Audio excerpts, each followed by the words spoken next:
देख रहे हैं कुंदनपुरा गांव का वह भूभाग जो आवाप्त होने जा रही है और यहाँ कुछ लोगों ने अपने मकान और जो भी दुकानें हैं वो ढहा भी दिए हैं और अब मुआवजे की लड़ाई जो है वो लड़ी जा रही है। मुआवजे की लड़ाई के बीच में एक लड़ाई और है। वो लड़ाई क्या है आपको हम अभी दिखाते हैं।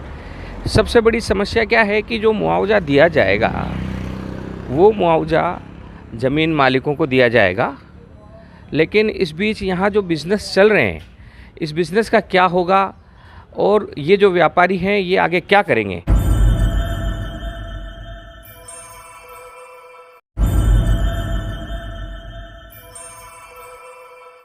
उसके बारे में। आप यहीं काम करते हैं? हाँ जी। क्या नाम है आपका? बनवारी फरजाफत।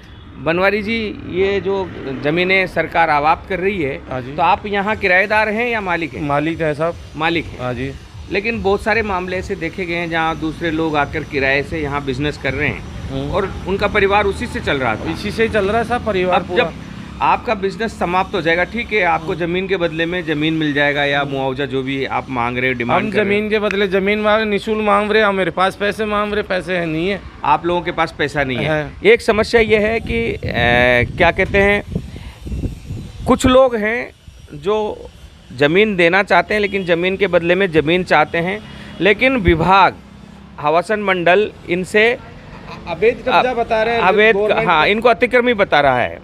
एक मामला वो हमने कल उठाया था, कल आपको बताया था कि हकीकत में किसी ऐसे अधिकारी ने जो पूरे गांव के माहौल को बिगाड़ना चाहता था, वो अपने ऑफिस में बैठकर उसने गांव वालों को बताए बगैर ही पूरी ज़मीन हाउसिंग बोर्ड के खाते में चढ़ा दी। हाउसिंग बोर्ड के खाते में चढ़ गई, ठीक है।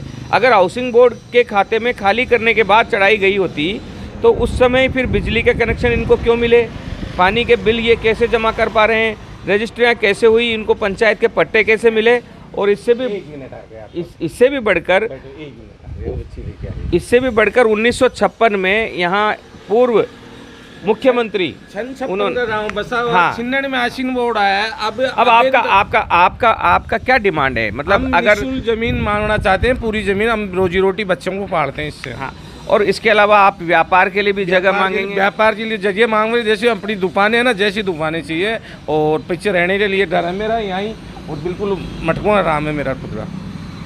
तो ये एक सबसे बड़ी समस्या है। गांव ने पूरे ने यहाँ आंदोलन की घोषणा की हुई है। कम से कम 200-250 घर हैं। अब हम आपको यहाँ के सरकारी स्कूल में लेकर चलते हैं जो सरकार ने स्वयं गांव के बच्चों के लिए बनाया है, उसके बारे में भी जानकारी देंगे और हकीकत में कहाँ गलती किस अधिकारी से हुई है उस गलती के बारे में भी हम आपको बताएंगे। बने रहिए गांधी टीवी के साथ। कहाँ पर ये पंचायत भवन है, आप देख रहे होंगे।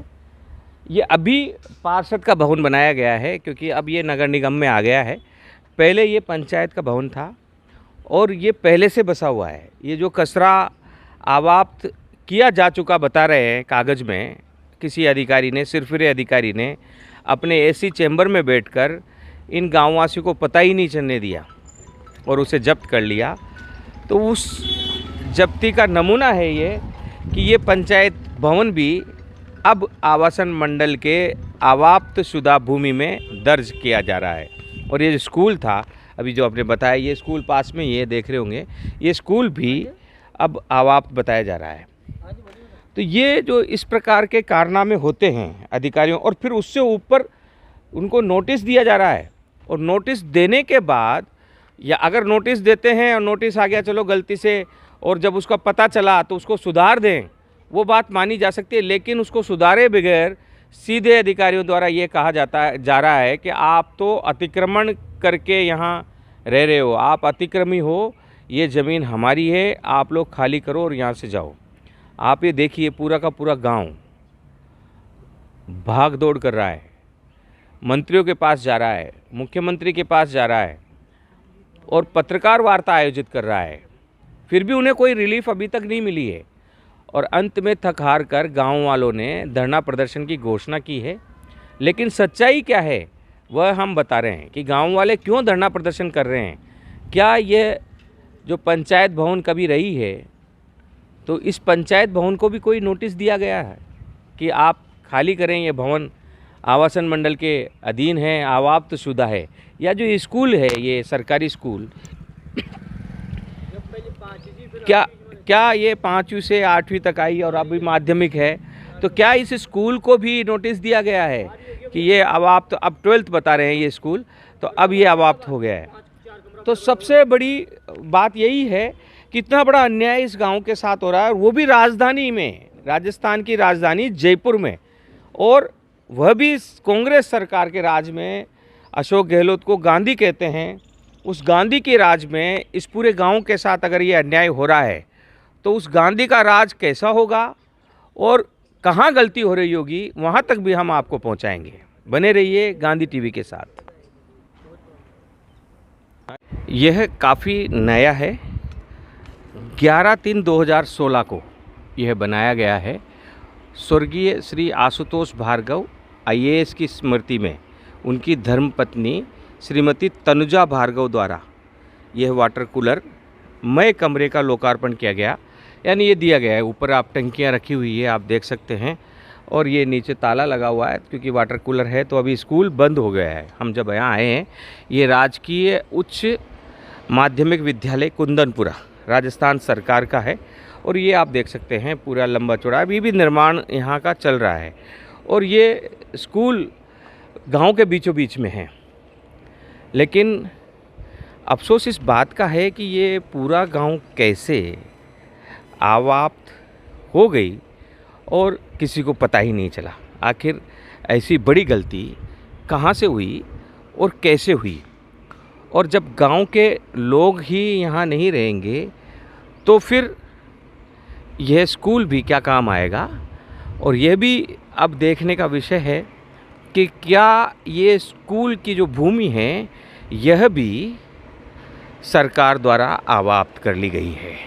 ये कंप्यूटर प्रयोगशाला है, और सबसे बड़ी बात क्या है, हम जो लड़ रहे हैं, गांव वालों को धमकाया जा रहा है, आप जाइए, आप अतिक्रमी हो। यह भी वही कंप्यूटर प्रयोगशाला एवं ई-लाइब्रेरी का लोकार्पण 2021 को किया गया है।